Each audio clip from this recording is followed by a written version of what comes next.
խոսանք։ Հա։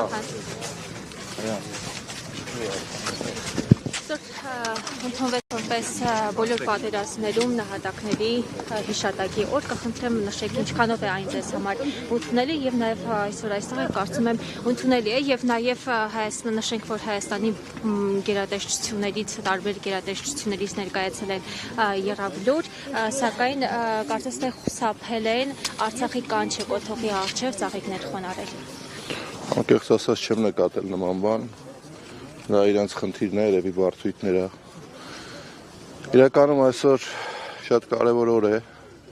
Շատ կուզեի նման օր ընդհանրապես մեր պատմության մեջ չլիներ, բայց այսօր բոլորս պետք է ոգեկոչենք մեր անմահացած հերոսներին, խոնարհվենք նրանց ծնողների, երեխաների, կանանց, եղբայրների, քույրերի առջև։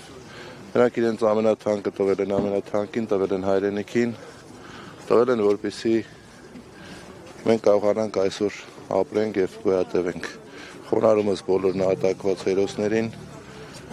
Իսկ մնացածը, չգիտեմ, այսօր այն օրը չի, որ պետքա այլ գնահատականներ տանք։ Կարծում եմ պետքա նենց անենք, որպեսզի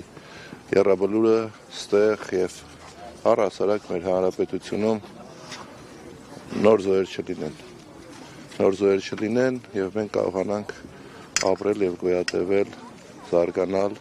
խաղաղ եւ անվտանգ հայրենիքում։ Շնորհակալություն բոլորին։ Օրերս նաեւ պարոն Վանեցյան Դավոսում կայացած համաժողովի ժամանակ հանրապետության նախագահ շնորհակալություն հայտնեց Իլհամ Ալիևին, կխնդրեմ նշեք ձեր գնահատականը, ինչի համար շնորհակալություն հայտնել եռաբլուրի, հրաթափված Արցախի զոհերի, ինչի համար, ձեզ համար, դուք ինչպես եք։ Դուք ձեր հարցի ձևակերպման մեջ արդեն ամեն ինչ ասացիք։ Գիտեք, անհասկանալի է այս մարդկանց, միգուցե մարդել պետք չի իրենց ասել, պահվածքը եւ մոտեցումը, անկեղծ։ Ցավում եմ, որ նման իրավիճակ ունենք, բայց հուսով եմ, որ առաջիկայում այդ ամբողջը կշտկվի։ Լավ եղեք։ Պարոն Վանեցյան, եթե կարելի այլ հարց։